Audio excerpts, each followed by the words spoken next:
Most people think the dollar stays powerful because America says it does. I have never trusted monetary power that way. Real monetary power is not a speech. It is not a slogan. It is not a politician standing behind a podium promising stability. Real monetary power is a habit built into the world. It is trade. It is trust. It is settlement. It is reserves. It is the quiet fact that if nations want the things they cannot live without, they must first hold your paper. That is what made the dollar extraordinary. And that is why this moment matters so much, because the system does not need to collapse dramatically for the privilege to start weakening. It only needs to become less automatic. A few countries settle differently. A few central banks diversify faster. A few energy exporters become less obedient to the old script. A few giant buyers decide they no longer need to walk the same path they walked for 50 years. That is enough to begin changing the world. That is the line I want you to keep in your mind. The dollar is not mainly threatened by a headline. It is threatened by changed behavior. That is the mother line for this whole story. Changed behavior, not one announcement, not one speech, not one panic, changed behavior. Because monetary systems rarely die in a theatrical way. They weaken one trade at a time, one reserve decision at a time, one quiet agreement at a time. The people waiting for some giant dramatic end usually miss the much more important process unfolding in front of them. They are looking for a collapse. What really happens first is erosion, and erosion is exactly what we are watching now. I want to begin with a simple question. Wall Street gives this $100 bill its value, not the number printed on it, not the paper, not the ink. Its value comes from trust, from habit, from use, from the fact that enough people, businesses, banks, and governments continue to accept it as a reliable claim on future purchasing power. That sounds ordinary until you realize how much the definition of money has changed. Before 1971, the dollar was tied to gold in a way that imposed a different kind of discipline. You could not simply create more credibility by printing more paper. The system needed an anchor outside politics. Gold served as that anchor. Then that link broke. Officially, it was temporary. History has a sense of humor. Temporary became the new structure. Now the dollar was fiat, no gold promise underneath, no metal discipline behind the curtain, just the strength of the government, the size of the economy, and the world's willingness to keep treating the paper as if it were unquestionable. That was powerful. But it also created a problem. A fiat currency needs demand, a lot of demand. And after the gold link was gone, America found one of the most powerful sources of demand any country has ever built. Oil, that is where the petrodollar enters. People love turning the petrodollar into either a conspiracy theory or a boring textbook phrase. It is neither. It was a brutally effective strategic arrangement. The United States made a deal with Saudi Arabia, and by extension with the oil system surrounding it. Oil would be priced in dollars. The world needed oil. Therefore, the world needed dollars. Oil producers took those dollars and recycled large portions of them back into dollar assets, especially U.S. treasuries. America provided protection, weapons, access, and diplomatic support. The machine fed itself. That is what people still do not fully appreciate. The petrodollar was not just an oil detail. It was a demand engine for fiat money. It turned the most essential commodity on earth into a support beam for the dollar. If you needed energy, you needed dollars. If you needed dollars, you were helping maintain the value of the very currency the United States could issue in massive amounts. That is not a small advantage. That is one of the greatest monetary advantages any empire has ever enjoyed. I prefer a blunt phrase. It was a cheat code, not because America became invincible, because America built a system where the world had to keep feeding its currency, whether it liked the arrangement or not. That is why the current cracks matter so much. The old machine worked because the loop was tight. Oil sold in dollars. Dollars accumulated abroad. Those dollars were recycled into treasuries. America financed deficits more easily than other countries ever could. The whole arrangement made borrowing cheaper, reserve demand stronger, and monetary prestige larger than what domestic fundamentals alone would have justified. Now imagine that loop slowly weakening, not disappearing tomorrow. Weakening. If oil can be sold in yuan, rupees, dirhams, or other local arrangements, even at the margins, then fewer forced dollars are needed. If fewer forced dollars are needed, then some of the old automatic demand begins to soften. If exporters no longer feel the same need to shovel their surpluses back into treasuries, then one of the old financing advantages begins to lose frictionless strength. That is the real story, not whether the dollar goes to zero, whether the machine becomes less compulsory. That is what serious investors should care about. And that is why the UAE leaving OPEC matters beyond the oil headlines. On the surface, people talk about OPEC production politics, Middle East alignments, and all the usual geopolitical language. Fine, those things matter. But the deeper significance is monetary. The UAE has increasingly shown interest in more independent settlement behavior, more flexibility, more room outside the old dollar. Only discipline. This is not happening in a vacuum. Saudi Arabia has already taken steps that would have sounded almost unthinkable decades ago, including energy sales tied to the Chinese yuan. China itself has worked hard to build energy settlement channels outside the old dollar monopoly. India has experimented more with local currency trade. Russia's sanctions shock accelerated everyone thinking in the same direction. That direction is simple: reduce dependence. That is what countries do when they start worrying that the dominant currency might also be the dominant weapon. Once Russian reserves were frozen after the Ukraine invasion, every serious government in the world learned the same lesson at the same time. If your national savings sit too deeply inside someone else's monetary system, then those savings are only yours until politics says otherwise. That changes behavior. It does not mean every country suddenly dumps dollars overnight. It means every country has a new reason to widen its options. And widened options are bad news for monopolies.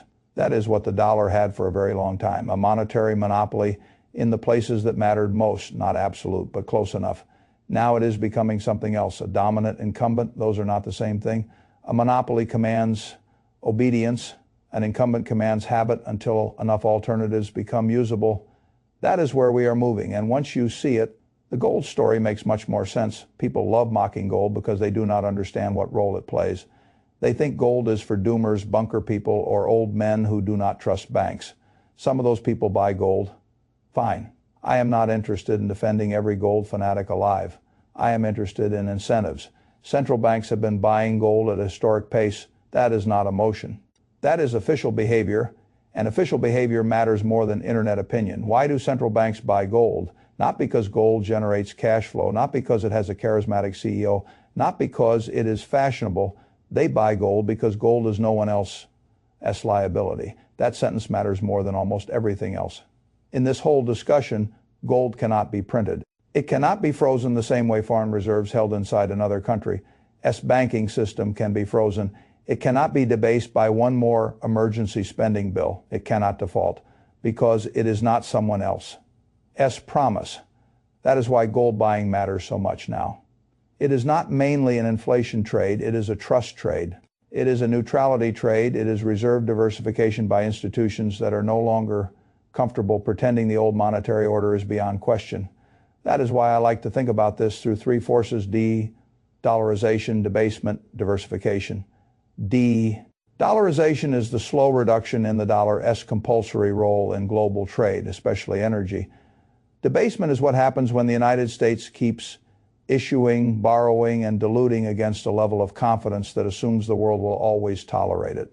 Diversification is the response from countries, institutions, and even individuals who decide they no longer want all of their exposure tied to one state's paper.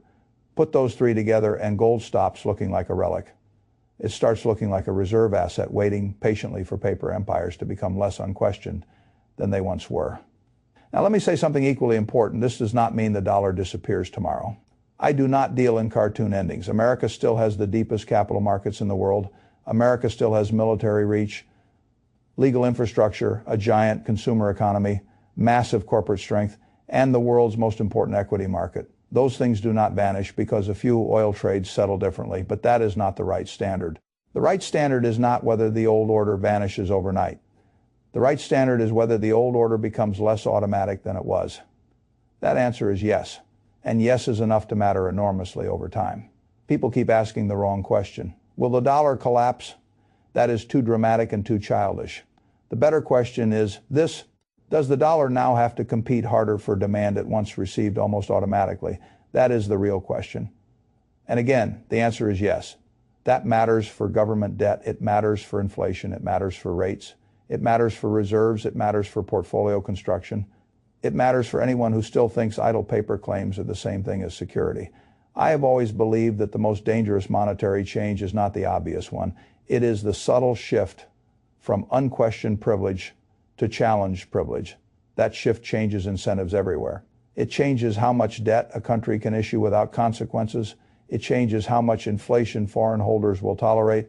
It changes how valuable hard assets become. It changes what central banks buy. It changes how investors should think about concentration in purely domestic paper claims. That is why I do not look at the UAE story as a one-country story. I look at it as one more sign that the old loop is loosening. Oil to dollars, dollars to treasuries, treasuries to American privilege. That loop is not gone, but it is less sacred than it was.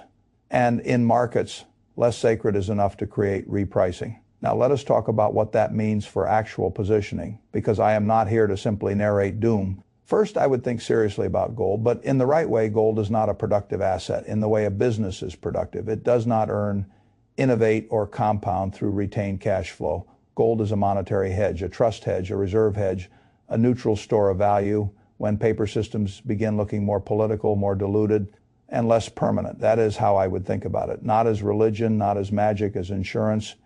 You can own it physically if direct possession matters to you. You can own it through liquid ETFs if convenience matters more. You can own miners if you want operating leverage to the metal.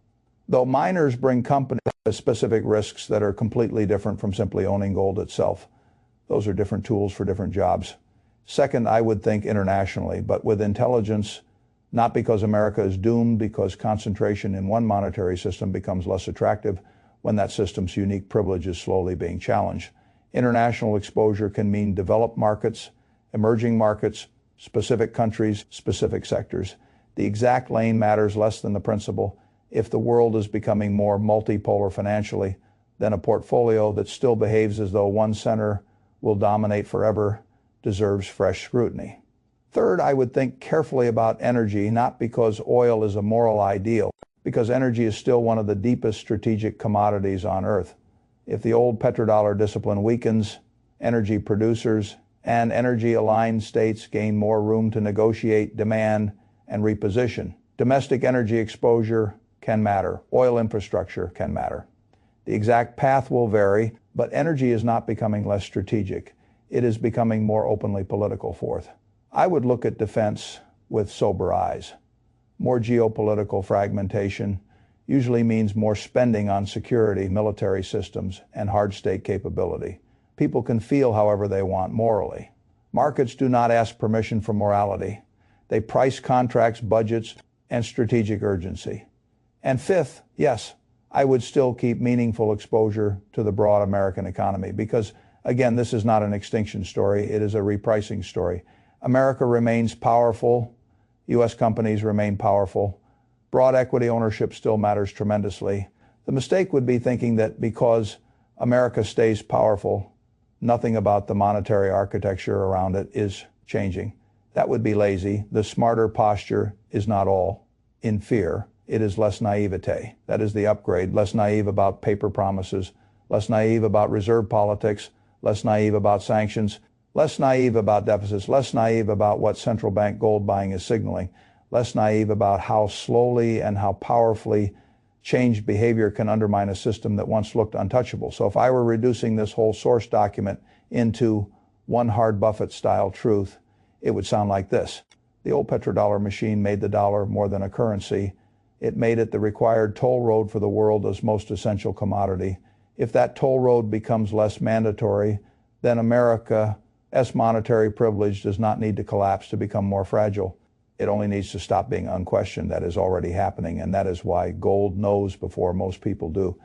Not because gold is mystical, because gold reacts when trust shifts, and trust is shifting. Now the average investor will probably notice late because the average investor always waits for the official headline after the move, but the institutions are already telling you what matters. Central banks are buying neutrality, nations are broadening settlement options, energy producers are becoming less obedient to the old loop. Those are not opinions, those are footprints, and footprints matter more than speeches. That is why I take this seriously. Not because the dollar dies tomorrow, because the old machine that made the dollar untouchable is no longer tightening, it is loosening. And once the loop loosens, the repricing can last much longer than the crowd expects. That is the real lesson. Not panic, not collapse, changed behavior. That is where monetary systems begin to weaken. And that is exactly what we are watching now.